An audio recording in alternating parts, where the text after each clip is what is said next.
ఆవేదన నేను అర్థం చేసుకుంటాను. కానీ ఒక విషయం ఏంటంటే ఆంధ్రప్రదేశ్ లో ప్రశాంతంగా ఎన్నికలు జరిగినాయనే ఈ బాధ. బీహార్ ని మీరు పోల్చారు కాబట్టి చెప్తున్నా, బీహార్ లో 2 మర్డర్లు జరిగినాయండి. సార్ మీరు పేపర్ ని ఫాలో అవ్వండి. రైట్. ఎన్నికల సందర్భంగా బీహార్ లో 2 మర్డర్లు జరిగినాయి. మన దగ్గర జరగనందుకు మనం సంతోషపడాలి. దారుణంగా ఉంది ఇది ఆంధ్రప్రదేశ్ అనే మాట దయచేసి వెనక్కి తీసుకోండి. Right right. శాంతి ప్రసాద్ గారు, ఇప్పుడు దీంట్లో రీపోలింగ్ అయితే నాకు తెలిసి తెలుగుదేశం వాళ్ళు 30 చోట్లను రీపోలింగ్ చేయమని అడిగారు. అట్లాగే జనసేన భారతీయ జనతా పార్టీ అడిగింది. మరొక వైపు వైఎస్ఆర్ కాంగ్రెస్ పార్టీ కూడా రీపోలింగ్ చేయమని. కానీ పట్టుపట్టట్లేదు. ఇప్పుడు ఇలాంటి ఉదంతాలలో ఏం జరగాలి? ఇప్పుడు ఈ విజువల్స్ కనిపించిన తర్వాతనైనా ఏమైనా చేయడానికి అవకాశం ఉంటుందా, లేదా లీగల్ గా వెళ్ళాలా దీని మీద? నేను ఎన్నికల తర్వాత జరిగిన డిబేట్ లో నేను నిజంగా చాలా ఆశ్చర్యపోయి చెప్పాను. నేను 1970 నుంచి ఎన్నికలు చూస్తున్నాను. మొట్టమొదటిసారి రీపోలింగ్ లేని ఎన్నిక ఇది అని నేను నా ఫేస్బుక్ లో కూడా పెట్టాను.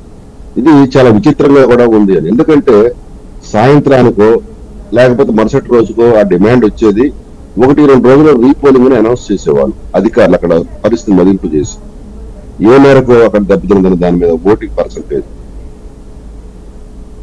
కానీ ఇప్పుడు జరిగింది శ్రీనివాసరెడ్డి గారు చెప్పింది చూసిన తర్వాత నాకు చాలా ఆశ్చర్యం వేస్తుంది. ఇది సిట్ వేసిన తర్వాత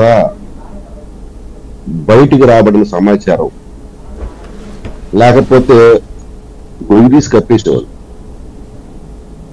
యథావిధిగా ఆ పార్టీ ఈ పార్టీ మీద, ఈ పార్టీ ఆ పార్టీ మీద బురదేసుకుంటూ కూర్చునేవాళ్ళు. ఇక్కడ మనం సిట్ నిజంగా అభినందించాలి, ఎలక్షన్ కమిషన్ ఆఫ్ ఇండియా తీసుకున్న చర్యని.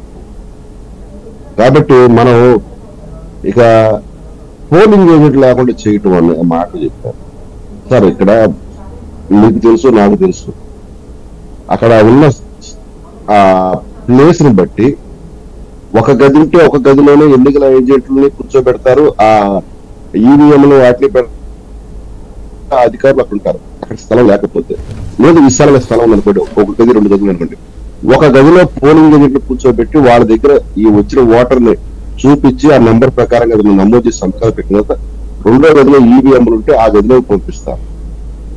ఇది సహజంగా జరిగే ప్రక్రియ. ఇప్పుడు మనం చూసిన వీడియో ఫుటేజ్ లో ఎక్కడా కూడాను పోలింగ్ ఏజెంట్లు అక్కడ కూర్చున్నట్లుగా లేదు, బయట నుంచి వచ్చినట్లుగా ఉన్నారు.